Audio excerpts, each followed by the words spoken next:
Some of you might remember I did a video where I talked about Cult Eastwood. That's a good name, Cult Eastwood, when I think about it, because he's in the Xbox cult.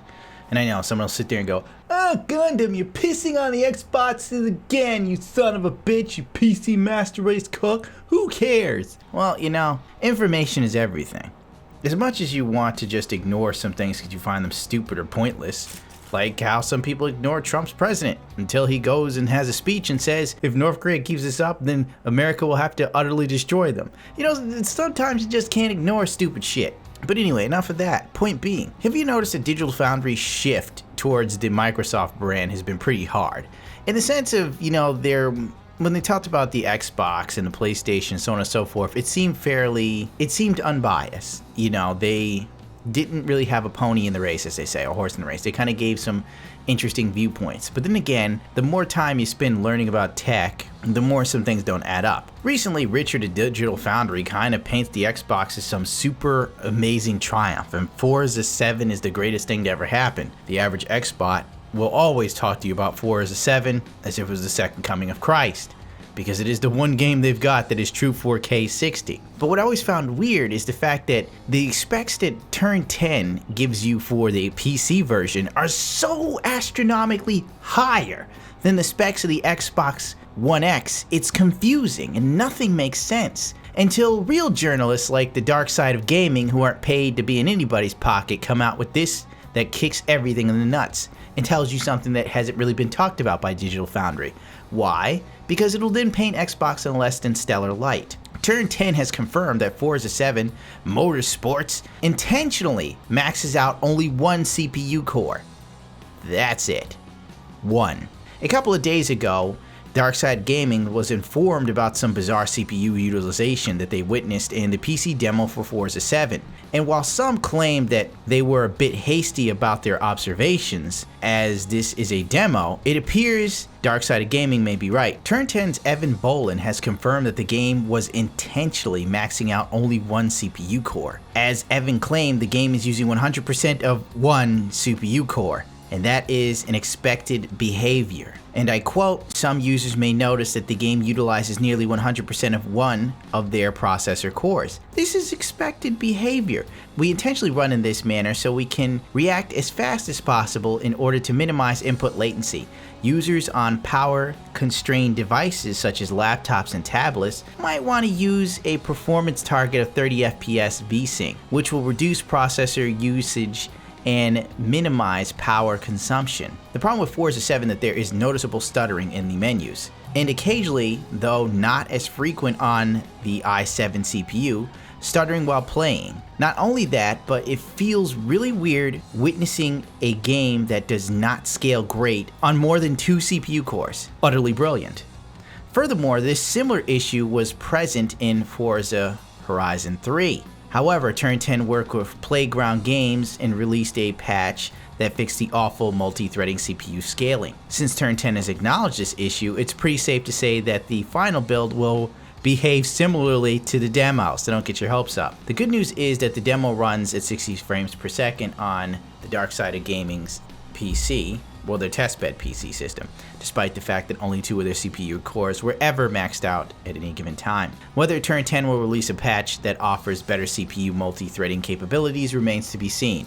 It'll happen like months after the Xbox One has sold enough copies of this shit, and Digital Foundry will do a comparison without actually pointing this out, or maybe they will after the Xbox is launched and everything. Well, this comes as no surprise. As I surmised looking at the performance of the Xbox One and seeing the required specs of the PC, I knew that it is evidently clear that there was mischievous things going on behind the scenes.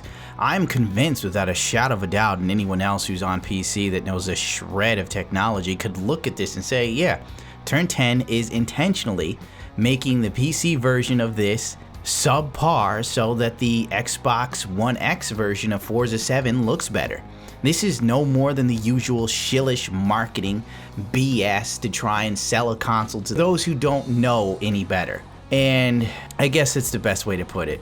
But even with the facts like this, you'll never get a guy like Colt Eastwood to admittedly say, well, I guess there is something mischievous going on here, or Crap Gamer. No, these guys will just sit here and come up with some sort of weird excuse. This is once again Microsoft being douchebags. This is once again proving that the gaming industry is bullshit. There's so much BS going on in the gaming industry, if I did a video a day on it all, I still couldn't keep up. And I'm 100% sure that Digital Foundry won't speak about this being disappointing. In fact, they'll say that the port is glorious, or fantastic, or it's a good PC port. This also shows the incredible hardware of the Xbox One X. Yes, the incredible hardware and that fantastic check in your pocket. I mean, let's face it, in a day and age where 2K Games can actually get upset with a website for telling the truth about their game being ass and overrun with microtransactions to the point of where it's disgusting.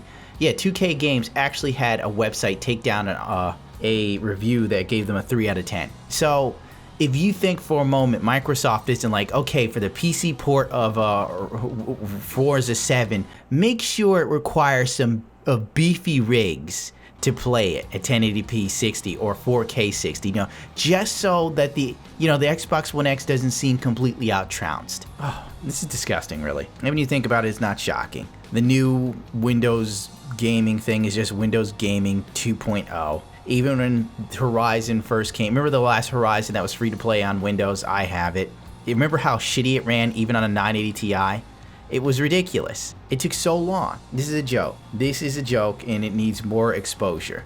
And this also kind of proves that you can't trust Digital Foundry, because they started out great, but now I look at Digital Foundry, even before this article hit, I kind of felt like it started to feel like they were getting in the pockets of big companies. And they are. They're sponsored by everything. They can't outwardly say to you, this is something that looks mischievous or intentionally done to make the Xbox One X look better in comparison. They can't say that, or they'll lose their review samples. Without their review samples, they can't put out something early and make their money. It's a business. And guys like me or Dark Side of Gaming, we're not making real money. Well, obviously Dark Side of Gaming's got to be doing better than me. I mean, Microsoft gave them something to screw with. Microsoft won't give me the time of day. They won't even give me a fart in my face. Just remember, Microsoft has done crappy crap with their OSs. Let's face it, Windows 10, how much spyware did that come with? Well, spyware, whatever. Telemetry, all this other BS that you had to go through hoops to turn off they didn't tell you about. Their phones, Internet Explorer. What else have they done that was kind of shitty? Ah, God, I'm not even gonna bother. So before you celebrate Phil Spencer being put in the inner circle of Microsoft, just know that these sort of shenanigans will continue with the Xbox brand. Maxing out in a single core intentionally. What the fuck day and age is this? Well, listen, I can't actually give more of a shit than me. Rate, comment, subscribe if you so choose to. If not, to hell with it. But I said it once and I said it again.